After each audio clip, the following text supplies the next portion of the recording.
Ano ni?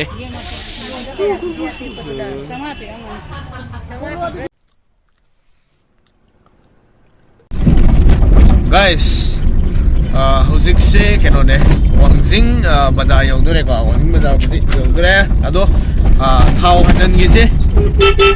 bio sida thau hanan gise mi hang je bio da lupa chahung khakdang hanan gise yam da ba ko do mi ma han baloi kre ade mo halasi ko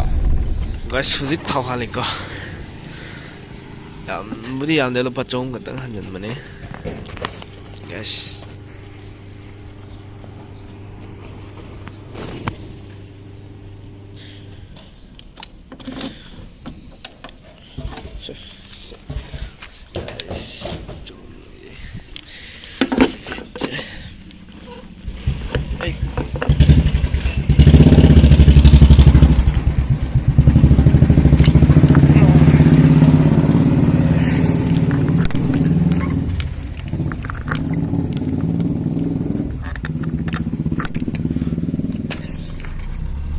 hujik thau han baloi re thau han baloi bani na kuina le kai dong ni natra thau han baloi bani na mok thaude ko lambi si am phatte ko guys ngasi di akhoi Wangjing bazaar da ko shampoo amatang lai ge na lak bani ko sinau se ado Wangjing bazaar ge view ja bet yeng si ko Wangjing bazaar si je new kai then du ne hairok lam khai ko ten ha parking ga le bu do si kano ne Wangjing new kai then ni ko somna all kai then ne chang du sina si new kai then ja bet view je ne bet utsarak ke jam thina kano to e bazaar ne poti sum suna lai ko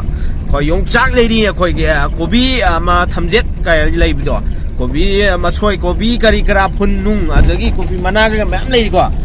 guys hoje mo lamilan thoji kano da sasi Wangjing gi all kai then da sasi ko guys lamilan thore le kangai kai then ga lai bu ne ado na side ne lai ji to kangai kai then de ru ni ka da ming yet opposite lai bu do Wangjing oi pam adu su all wen pam du ni ko si na Wangjing gi all kai then ne lai je Wangjing gi all kai then da lai ne ado isinau sing sida Alice store je kano ne support na singba gym sana bagi equipment matik chana sum phang suna lai bani ko gari je swai da kham ga dom ne gari je swai da kham tar ga di paisa lawe ba duna paisa lau da ba thira ga ko so bazaar se Wangjing all kai then ne ko ado bazaar somna kan dei chang se bazaar maning lom dei lak se ba bazaar maning lom dei lak se du di ko paisa ting na ba ko ado sina sam ka kham koi bihar gi baya sing lebam ni ko sam ka kham phone store ka le khol la lai ri ko sida ado si lebam da hajal si ko je khongdong lom sa ta gi lak ko ni khongdong lom sa ta gi lak ko je lebam da hajal le lamdia sing le do lamdia sing le ba lambi du ni ko khona hajal jari je ne si koi gi lamdia sing he mamang da film le do adugi jaga du ni si sine ko guys aduga semda sum na chali che keno ne Wangjing gi ama lamding ju ta ni ko som right side ton ta auto om tholai ja som da aduga left side na Wangjing bazaar gi maning ni ko adu gari se bazaar gi het keno da maning da thousand ge sinau sing ko is beker ji wa chau bane se da lai hey guys yadre le bise laktune ado guys akhoi keno ne imonu maya su yore haiduna senphu amtang lai ge lakchabani ko senphu laiba jaga do yore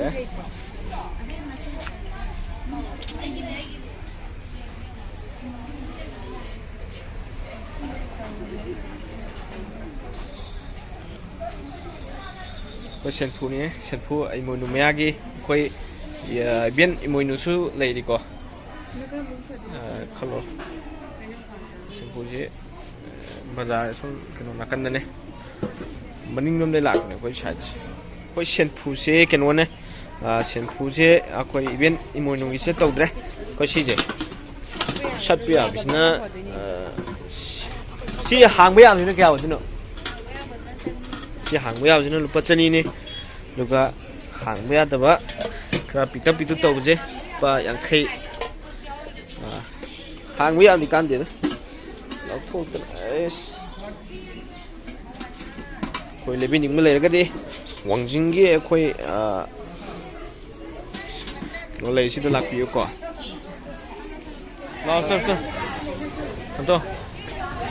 ꯁꯥꯏꯗꯇ ꯂꯩꯌꯨ ꯏꯃꯥ ꯒꯥꯏꯁ ꯑꯩꯈꯣꯏ ꯋꯥꯡꯖꯤꯡ ꯕꯖꯥꯔꯒꯤ ꯑꯩꯈꯣꯏ ꯀꯩꯅꯣꯅꯦ ꯍꯧꯖꯤꯛꯁꯦ ꯁꯦꯟꯐꯨ ꯂꯩꯕꯗꯤ ꯂꯣꯏꯈ꯭ꯔꯦꯀꯣ ꯁꯦꯟꯐꯨ ꯂꯩꯕ ꯂꯣꯏꯈ꯭ꯔꯦ ꯁꯦꯟꯐꯨ ꯂꯩꯕ ꯂꯣꯏꯔꯦ ꯍꯧꯖꯤꯛ ꯑꯃꯨꯛ ꯆꯧ ꯂꯩꯕ ꯂꯥꯛꯏꯅꯦ ꯑꯁ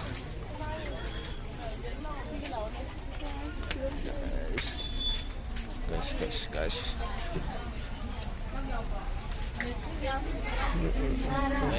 kailangan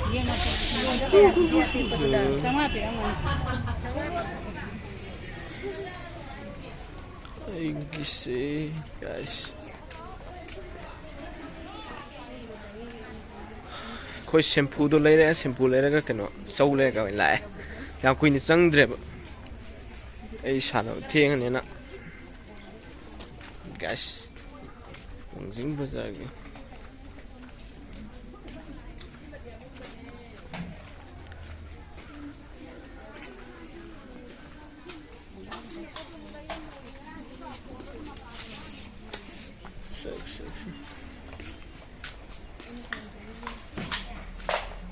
Wangzing Bazaar sang mudo Wangzing Bazaar sang mudo ga keno lero kone ba chou ga keno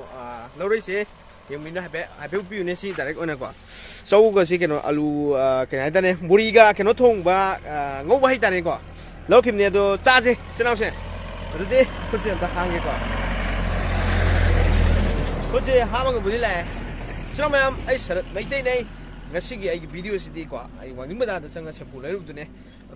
video oine ni ko Sabasi keno ne ai je khut pudi ha ma la chau sa video din ne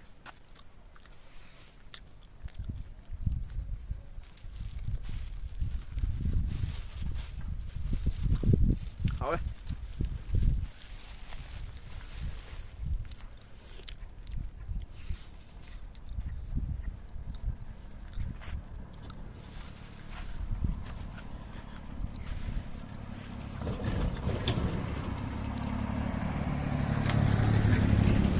đi làm lại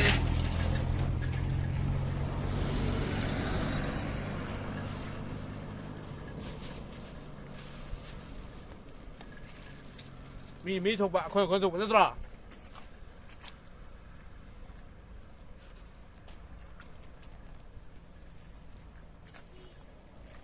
cháu rồi đây nhầm cái nào thôi cái nào là cái đồ cây rồi ngon rồi cái gì đây kìa Thái của mình đi làm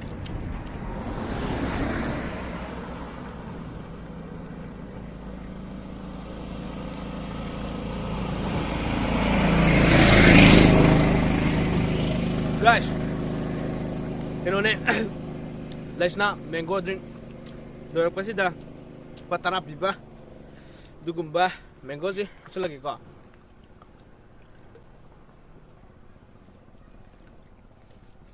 guys